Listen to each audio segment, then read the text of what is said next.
All right, welcome everyone. It's March 2021, and we're just here with one of our new upcoming growers. His name's Kyle, and Kyle, I have a few questions I thought I'd ask Sure. you here today, and see what you come up with as an answer. But I guess the first question would be, we'd like to know sort of why did you originally approach AGinvest, and do you feel AGinvest is different from other investment companies that you've had experience with?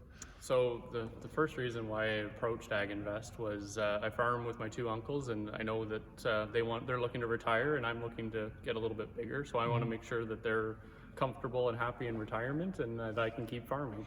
Yeah. I reached out to AgInvest after seeing them posted on the Ontario Ag Conference, and I figured, well, why not? I give them a shot, see how they go, and Yeah. I liked the fact when I was reading around the website that they were farmer owned or started off as farmers. Seeing it more from the farmer side, it seemed like it was going to be less of a here's our rent, pay it.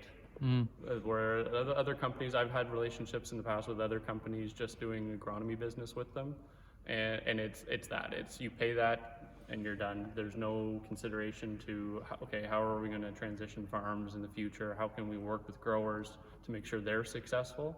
And in talking with AgInvest, it seems more like we can work on a partnership where investors are happy, I'm happy, my uncles who want to retire can retire happy as well. So that's why I reached out. So generally speaking, because I think a lot of people in the agricultural community, they don't really know what to think about partnering with investors. It's kind of a new thing that really exists in society, and we certainly see a need to help and work with farmers. But why do you feel there is a place for investors to be part of your particular business model with your farm operation? The main reason, I'm younger and I love technology, so I see all these new tech startups, and the first thing they do is they go out and get outside money to help them grow their business to the point where the business can then grow itself. And I see partnering with a company like AgInvest as an opportunity to help me get started and growing to the point where I can then grow outside of AgInvest and with them as well. Like really use them as a partnership to springboard forward. Moving, we're in an area where, as a cash cropper, land prices just don't quite make sense on our own at the acreage we're at. But if we can get to a certain scale using AgInvest's help, then we can start making that make sense. And that's actually the next question, Kyle, is, what we see that farm operations do require scale to be profitable. What is your plan to gain scale in your operation?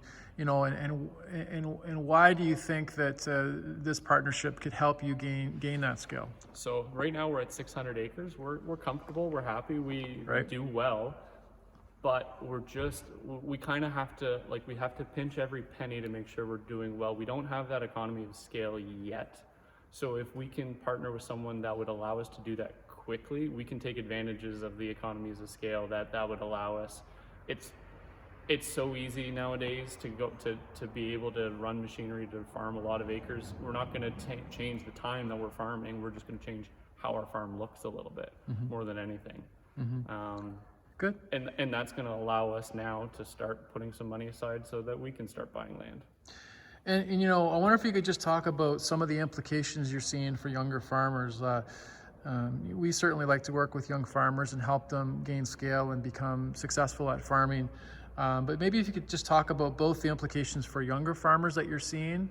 How old are you, by the way? I'm 31. I'll be 32 in the spring. Right, so just a young guy. Yeah. So comment on what the implications you see for young farmers and also for the generation of farmers that are looking to retire. So sort of maybe comment on both of those spectrums. Sure.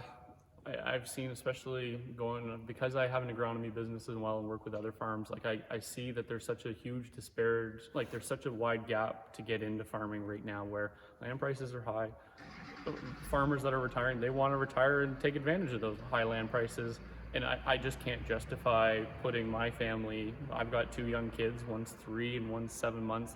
I can't take that much risk on to go and buy land myself. So I need some help to move forward. And if, it's kind of cherry on top, if we can find a way to work with older farmers to help them transition out and make that transition a little bit easier for them, that's fantastic. there's no reason why this can't be win-win for the younger farmers and the older farmers. It allows the younger farmers that really, I've seen a lot of them struggle at that 200-300 acre at this point, and they're really never going to get bigger than that unless they do something different. And this is what I think is that difference, going out and getting help. Like, people in farming, I feel like they're too proud to ask for help. Everyone else in the world does it. Why don't we? Why? Yes, we work very hard as farmers.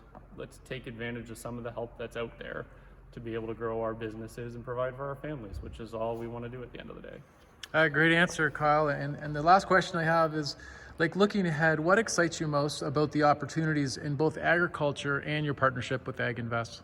I love playing with big equipment. That's going to be lots of fun. Yeah. I'm an agronomy geek. I've been very fortunate the last 5-6 years. I get to travel all across Ontario and see different operations. So I'm excited to have a little bit more flexibility in my operation where I can try new things that I just could never pencil out before. Like, I felt kind of stuck in what we had to do. We had to be very strict, very careful with our money. If we have a little bit more flexibility because we have scales of economy now we can start playing with cover crops. We can start playing with different practices in farming that could end up being more profitable for us. But it means fairly radical changes. And on like, if we're 600 acres, I can't justify taking 100 acres right now and playing with it and losing money on that. I got to 3,000 acres, I can justify taking 100 acres and keeping it as a little plot field, demo field, where I can try and fail at things and not be worrying every single day about whether I'm going to lose it or not. Yeah. Well, Kyle, thank you for your time. Excellent discussion with you. We're looking forward to working with you and your family with this operation, and we want you to be successful. And we're just excited. So thank you for your time today, and all the best with the spring season that's ahead. Thank you. I really appreciate the time for coming out here and listening to us. And we're a little bit different than Western Ontario out here. Things are a little bit different, but I still think that there's no reason why this can't be a fantastic partnership moving forward. Great. Thank you very much. Have a great day. You too.